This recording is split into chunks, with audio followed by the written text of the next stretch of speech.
Hello my dear students, मेरा नाम है नन्नी सर और इस प्लेटफॉर्म पे मैं आपको पढ़ाने वाला हूँ एसएसटी। जैसा कि आपको पता है कि एसएसटी टोटल 4 बुक होती है उसकी। पहला जो आपको पढ़ना है इसमें हिस्ट्री पढ़ना है। आपको सबसे पहले हिस्ट्री, फिर जियोग्राफी और सिविक्स और इकोनॉमिक्स। ठीक है, तो इन चारों बुक में से सबसे पहले मैं आज आपको पढ़ाने वाला हूँ सिविक्स। और सिविक्स का जो पहला चैप्टर है वो है पावर शेयरिंग। अब इसको पढ़ने से पहले जानने की जरूरत है भैया कि देखिए शेयरिंग का तो आपने नाम सुना होगा कि शेयर करना भाई कभी कभी अच्छा भी होता है और कभी कभी बुरा भी होता है। कुछ चीज है हम शेयर करते हैं जिसे शेयर करने से बढ़ती है, और आप लोग जानते होंगे शेयर करने से क्या बढ़ती है। लेकिन अब यहाँ पे अगर हम लोग शेयर करने की बात कर रहे हैं तो हम लोग उस कंटेक्स्ट में ये पढ़ेंगे, इस कंटेक्स्ट के बारे में आप लोग सोच रहे हैं। हम लोग सिर्फ पावर को शेयर करने के बारे में सोचेंगे। लेकिन यहाँ पे एक क्वेश्चन है कि क्या पावर शेयर करना अच्छा है, क्या पावर शेयर करने की जरूरत है, पावर शेयर करने से क्या हमें कोई प्रॉफिट होता है। तो आइए इस आपके इस सारे क्वेश्चन का आंसर जो आज आपके इस चैप्टर पावर शेयरिंग आपको मिलने वाला कि पावर शेयरिंग जरूरी क्यों है। अगर है तो भाई करना चाहिए और नहीं है तो नहीं करना चाहिए। तो देखो पावर शेयरिंग इसका लेक्चर पहला आज हम शुरू करने वाले हैं और इसमें आपके सारे क्वेश्चन का आंसर मिलेगा। क्योंकि आपको पता है इसमें कुछ टॉपिक्स है जो पढ़ने जरूरी है।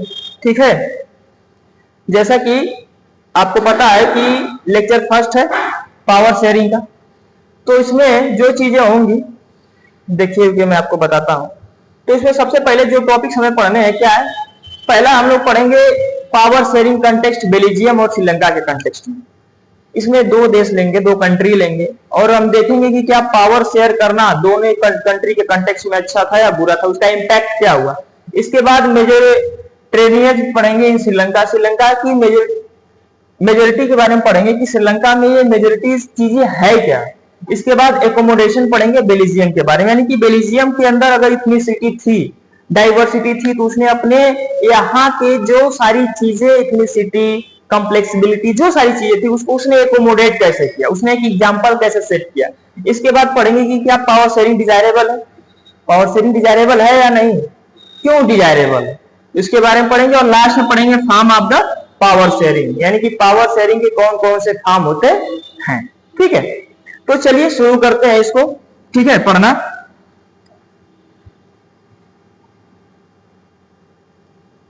देखिए अगर हम बात करते हैं, हमारा पहला टॉपिक है बेल्जियम एंड श्रीलंका। ठीक है, बेल्जियम और श्रीलंका के बारे में पढ़ते हैं। लेकिन सबसे पहले हमें एक जैसे बोर्ड में आपको क्वेश्चन आता है कि right the ethnicity of the Belgium, right the ethnicity of Sri Lanka.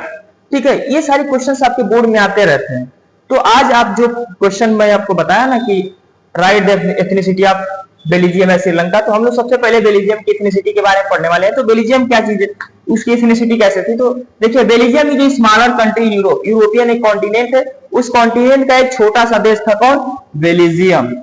उसका एरिया देखिए क्या है, एरिया है द स्टेट ऑफ हरियाणा, यानी कि हमारा जो स्टेट है हरियाणा उससे भी कम है, यानी कि हमारा स्टेट हरियाणा जो है इंडिया में पड़ता है उससे भी कम एरिया का एक देश है यूरोपियन कॉन्टिनेंट में, कौन, बेल्जियम। और उसके बारे में हमें पढ़ना है। देखिए और वहां की जो पॉपुलेशन की अगर बात करते हैं तो पॉपुलेशन क्या है, लगभग 1 करोड़, यानी कि इतना छोटा देश है कि वहां की जो पॉपुलेशन 1 करोड़। जैसा कि पता है कि उत्तर प्रदेश में लगभग कितने, हमारी पॉपुलेशन कितनी है, 27 करोड़। कितनी है भैया, 27 करोड़ की पॉपुलेशन है उत्तर प्रदेश में। अब सोचो कि उत्तर प्रदेश में 27 करोड़ है और बेल्जियम में 1 करोड़, तो उसे कितना सा छोटा देश होगा। यानी कि अगर एक हम कंपैरिजन करें उत्तर प्रदेश और बेल्जियम में, तो फिर तो लग रहा है कि 27 देश हो जाएंगे हमारे यहाँ उत्तर प्रदेश में।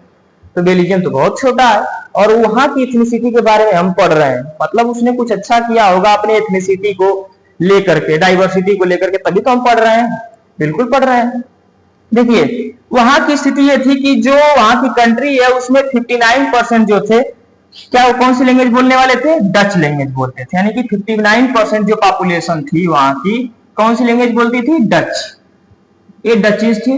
ठीक है, इसके बाद क्या था कि बाकी की जो 40% पॉपुलेशन थी वो कौन सी लैंग्वेज बोलती थी? फ्रेंच।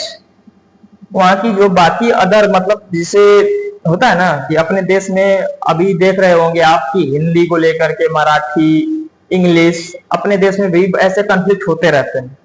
तो वहां पे कॉन्फ्लिक्ट के बारे में हम बात नहीं कर रहे हैं, बस लैंग्वेज के बारे में बात कर रहे हैं कि वहां के 59% जो पॉपुलेशन है डच लैंग्वेज बोल रही थी और बाकी की 40% जो है फ्रेंच लैंग्वेज बोलने वाले थे और बाकी के जो 1% लोग थे, ठीक है, यहाँ पे देखिएगा, वो कौन सी लैंग्वेज बोलते थे? German language. ये 49% जिस एरिया में रहते थे उसको फ्लेमिश रीजन कहा जाता है। क्या कहा जाता है? Flemish region. और बाकी के जो 40% लोग हैं जो फ्रेंच बोलते हैं वो किस रीजन में थे?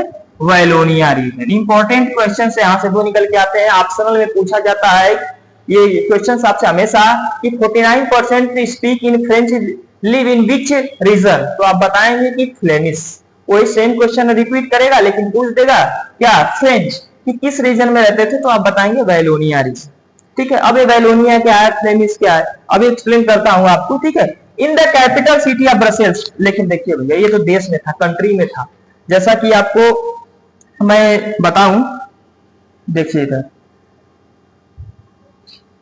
ये देखिए, यहाँ पे ध्यान दीजिएगा। ठीक है, देखिए मैंने बताया ना आपको कि वैलोनिया रीजन फ्रेंच, तो इधर जो ये आपका क्या टोटल कंट्री देख लीजिए, ये है बेल्जियम। बेल्जियम का ये मैप, बेल्जियम की जो है इधर नॉर्थ साइड में, इधर इस साइड में, ये कौन सा डायरेक्शन है? जैसा कि आपको पता है कि ऊपर जो होता है कौन सा डायरेक्शन होता है, बताओ जल्दी। नॉर्थ, इधर ईस्ट, नीचे साउथ, मतलब अपोजिट, और ये होता है आपका वेस्ट। तो बेल्जियम के वेस्टर्न पार्ट में फ्रांस, इसके ऊपर यानी कि ये इधर नीदरलैंड, देख रहे हैं आपको नीदरलैंड लिखा हुआ है, इधर आपका जर्मनी मिल जाएगा और नीचे इधर लग्जमबर्ग। कौन सा कंट्री है भैया? लग्जमबर्ग। ठीक है, तो ये 4 कंट्री, यानी कि ये टोटल अगर कहा जा सकता है कि ये चारों तरफ से इसकी इतनी सिटी है कि एक साइड से फ्रांस है, ऊपर आपको नीदरलैंड मिल जाएगा, बगल में जर्मनी है, नीचे लग्जमबर्ग। अब जो फ्रांस में लैंग्वेज बोली जाएगी, बताइए कौन सी लैंग्वेज होगी, बताइए जल्दी। ये होगा फ्रेंच, फ्रेंच लैंग्वेज बोलते हैं। तो अब ये पास में है ना, तो ये बॉर्डर शेयर करता है इससे, तो यहाँ की जो रीजन, यहाँ के जो लोग हैं सभी लोग, ये कौन सी लैंग्वेज बोलते हैं? फ्रेंच लैंग्वेज बोलते हैं। बाकी के नीदरलैंड में कौन सी लैंग्वेज बोली जाती है? तो डच। तो ये वाला जो पूरा पार्ट है कौन सी लैंग्वेज बोलेंगे? डच। डच बोलने वाले लोग कितने परसेंट है आपके पास? 59%। फ्रेंच बोलने वाले 40%, और बाकी के जो 1% इधर के हाई, ये जो देख रहे हैं आप, यहाँ 1% लोग जो है वो जर्मन बोलने वाले हैं। ठीक है, ये इतनी सिटी थी इसकी, बेल्जियम की। ये समझ में आया आप लोगों को? चलिए आगे बढ़ते हैं। देखिए डच स्पीकर है सब, यहाँ पे रेड वाला देखिए फ्रेंच स्पीकिंग है, ब्लू देखिए 1% कौन सी लैंग्वेज बोलेंगे? जर्मन लैंग्वेज बोलेंगे। क्यों? क्योंकि जर्मनी के साथ बॉर्डर शेयर करता है, आसपास के देश हैं, तो जो लैंग्वेज यहाँ बोलती जाती है इन्फ्लुएंस है लोग। यहाँ फ्रेंच में कौन सी लैंग्वेज बोली जाती है? फ्रांस में तो फ्रेंच बोली जाती है, तो फ्रेंच से क्या है, यहाँ के लोग क्या है, इन्फ्लुएंस है, तो फ्रेंच बोल रहे हैं। और बाकी की इधर देखिए नीदरलैंड, नीदरलैंड में कौन सी लैंग्वेज बोली जा रही है? डच। तो बाकी लोग भाई बॉर्डर शेयर कर रहा है ना, तो उसका इफेक्ट उस पर पड़ेगा ही। अगर मान लो घर में 2 लोग हैं, डबल कोई अदर लैंग्वेज बोल रहा है, तो तुम उसकी लैंग्वेज सीखोगे, तुम्हारी लैंग्वेज सीखेगा। तो यही स्थिति यहाँ भी है, बॉर्डर शेयर करते हैं, भाईचारा है भाई। हम इंडिया पाकिस्तान थोड़ी नहीं एक दूसरे के ऊपर बम फेंक देंगे, ऐसा तो है नहीं। तो यहाँ पे आप लोग क्या कर रहे हैं, सब अपनी लैंग्वेज को क्या कर रहे हैं, उनको दे रहे हैं, वो उसकी लैंग्वेज को सीख रहा है। तो यहाँ पे कौन सी लैंग्वेज बोली जा रही है? डच लैंग्वेज बोली जा रही है। ठीक है, अब लेकिन हम बात करते हैं किसकी? बेल्जियम की कैपिटल सिटी की। अच्छा, कैपिटल सिटी क्या है? देखिए कैपिटल सिटी का मतलब जैसे अपने उत्तर प्रदेश की कैपिटल क्या है? लखनऊ, हमारी कैपिटल सिटी है। उसी तरीके से बेल्जियम की कैपिटल सिटी क्या है? ब्रसेल्स। क्या भैया? ब्रसेल्स है। अब ब्रसेल्स में जस्ट उसका उल्टा मामला गड़बड़ा गया यहाँ पे। कैसे? देखो, जैसा कि तुम्हें पता है कि पूरे देश में यानी बेल्जियम में 49% कौन सी लैंग्वेज बोली जाती है? Dutch language. रहते हैं कौन से रीजन में? फ्लेमिश रीजन में है। यहाँ पे क्लियर हुआ? अब देखो बाकी के जो 40% लोग हैं नीदरलैंड से रिलेटेड रखते हैं, तो वहां की लैंग्वेज कौन सी बोली जाती है भैया? French, sorry by mistake, French language जो है बोली जाती है कहाँ पे? फ्रांस से रिलेटेड लोगों में। और एक ऐसे लैंग्वेज रीजन में रहते हैं वैलोनिया रीजन में। और 1% लोग हैं जो क्या बोलते हैं? जर्मनी, क्योंकि जर्मन बोलते हैं कि जर्मनी से इन्फ्लुएंस है। तो उसी तरीके से यहाँ पे जस्ट उल्टा है, कैपिटल सिटी में जो ये डचीज हैं, इनकी जो नंबर ऑफ द पॉपुलेशन है वो क्या है, माइनर में है, माइनॉरिटी में है, और बाकी के जो फ्रेंच हैं वो क्या है कैपिटल सिटी में, मेजोरिटी में। यानी कि देश में ज्यादा बोलने वाले कौन से लोग हैं, डच। कैपिटल सिटी में कम कम कौन है, तो डच। फ्रेंच देश में कम है लेकिन कैपिटल सिटी में ज्यादा है। आया समझ में यहां तक, इसमें कोई दिक्कत किसी को? देखिए, तो अभी मैं इसको समझा रहा था आपको, यहाँ पे देखिएगा कि remaining 1% of the Belgian speak Germany, यानी कि 1% जो लोग हैं वो क्या बोलते हैं, जर्मन बोलते हैं। जर्मन बोलने का कारण भी है, ठीक है, जर्मन बोलने का क्या है, कारण भी है। देखिए रीजन क्या है कि वो जर्मनी से बिलोंग करते हैं, तो जर्मन बोल रहे हैं। इन द कैपिटल सिटी, और कैपिटल सिटी ब्रसेल्स में 80% लोग क्या बोलते हैं, फ्रेंच, और जबकि 20% लोग क्या बोलते हैं, डच बोलते हैं। ये सारी चीजें थी। अब यहां से आपको एक क्वेश्चन बनता है कि right the ethnic composition of Belgium.